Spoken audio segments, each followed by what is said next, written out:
Hey there, and good evening, everyone. This is Trader Tim from eminimind.com. Today is Thursday, July 27th, and we're going to do a recap video for the week. Had some really good questions come over via email, some good discussions. I thought I'd try to answer some of those in the recap of today's trade.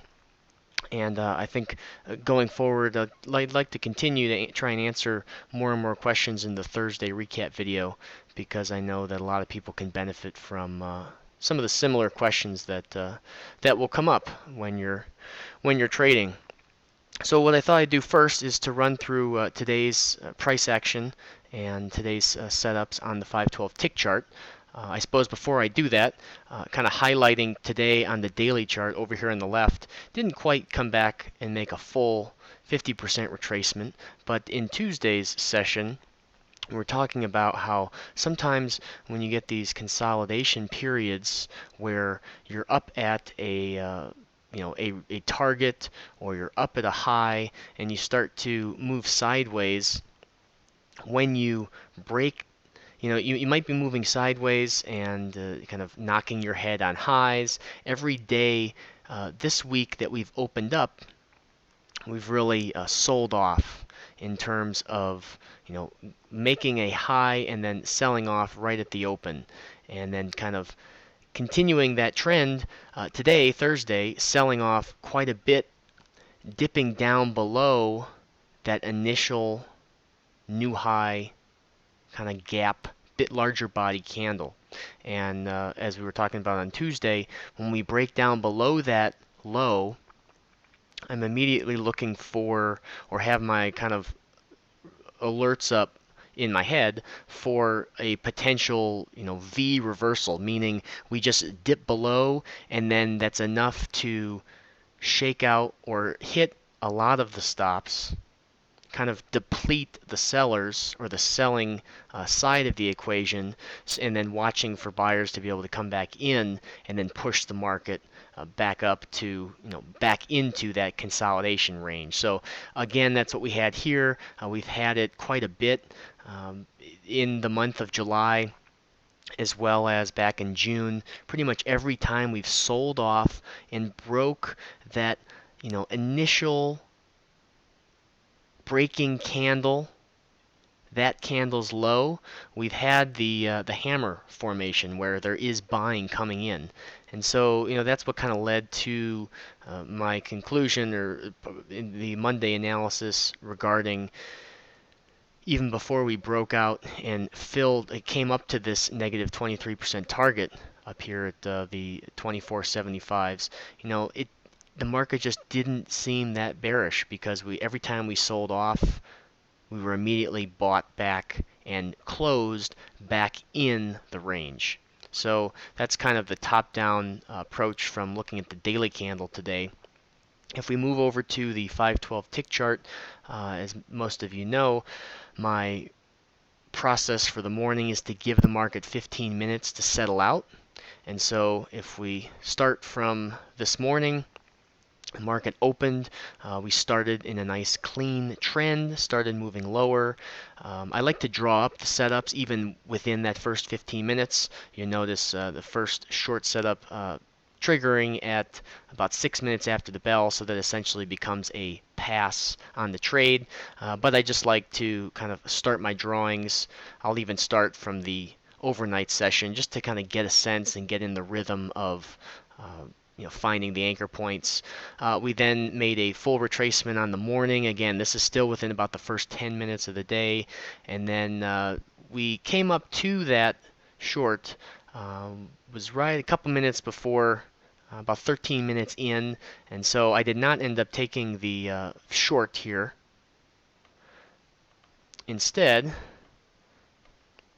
once we started to sell off, can then start, even though the initial short did not touch its target, you can draw up the next setup in that. Sometimes you'll get a sort of two retracements in the context of one larger retracement. So on the way down, I simply drew up the next retracement short that had a fill at right at the traded right to the 50. So placing the order one tick in front of that gets you filled. This one did not get a lot of follow through. We sold off initially and then ended up reversing. So what happens when we break the 61/8 and we break a swing like that? We can remove that drawing and draw in the opposite direction. We pulled back right to the 50, and that kind of set up the first nice winning trade for the morning. What I like to do is let the market break highs before doing anything with my stop, and then I'll let the market, once it makes a high and pulls back and then makes a new high, I'll take my stop from that initial -6 on the ES and put it up underneath the swing low just by one tick.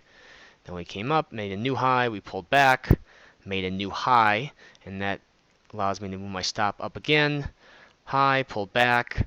We got this double top situation, and I will tighten my stop when we get a double top or a double bottom up underneath the current swing low, and that's what ended up taking me out of the trade.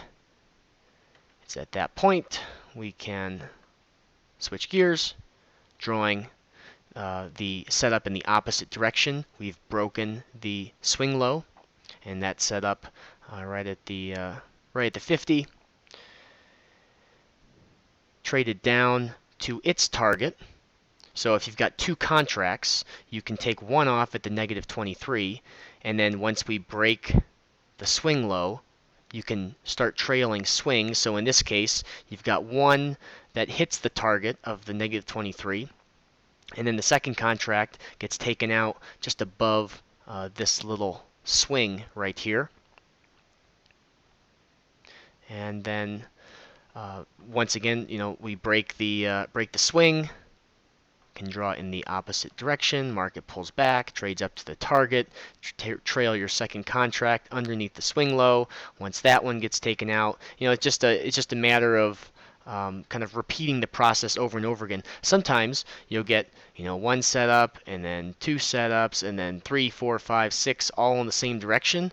But other times like today, you kind of have a little momentum in one direction and then in the other direction. But it's days like today when you have the setups that are going entry to target, entry to target. You get a setup that gets a little bounce and then fails, and then you take the setup in another direction. Those days where you're getting a lot of good setups, just continuing to trade on those days is important.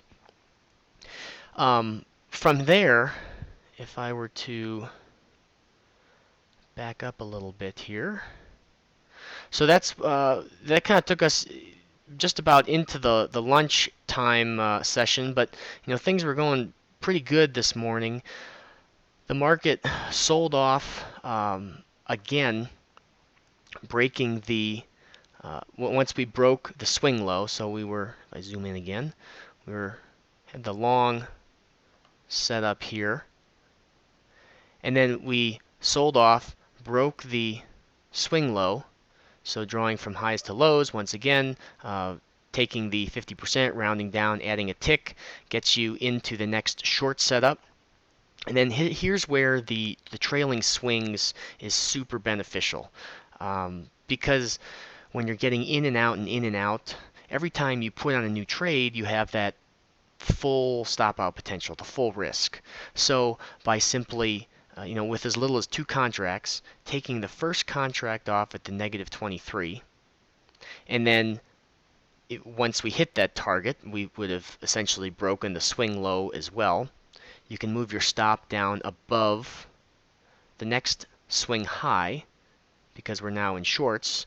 The market sells off, and letting the market rally and then come down and break the swing low again.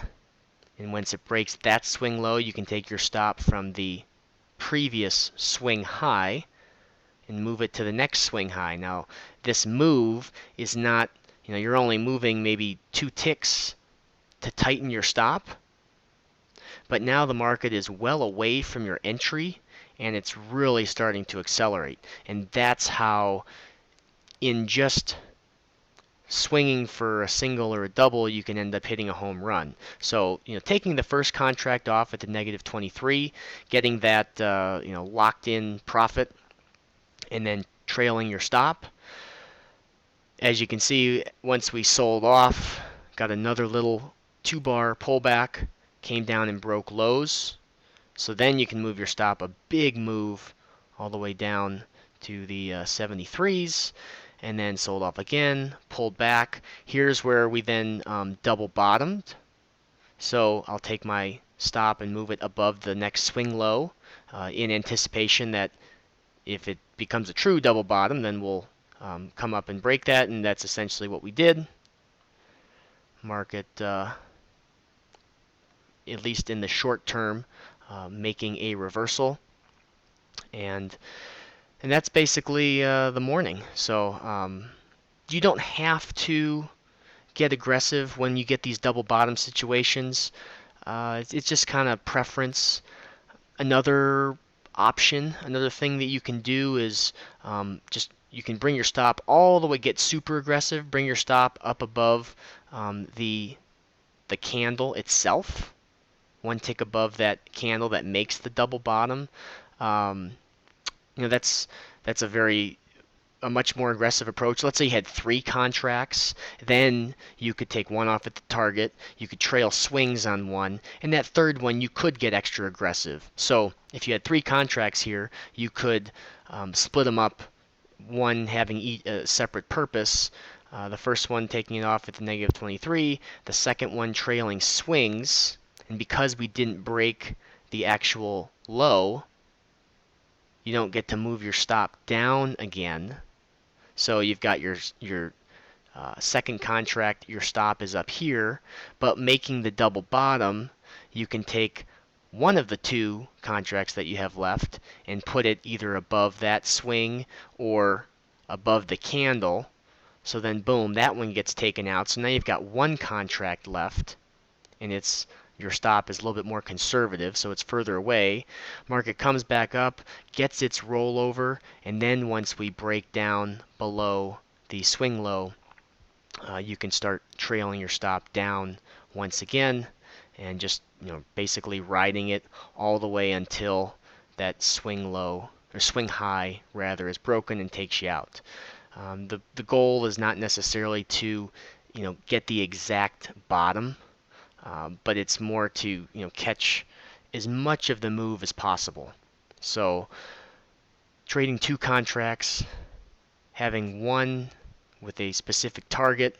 In this case, I'll use the negative 23, and then trailing the second one I found to be kind of the best way to satisfy my psychological need for locking in profit, but at the same time leaving the trade open-ended enough to where if it is going to run, I'm going to be able to capitalize on at least a good portion of the move.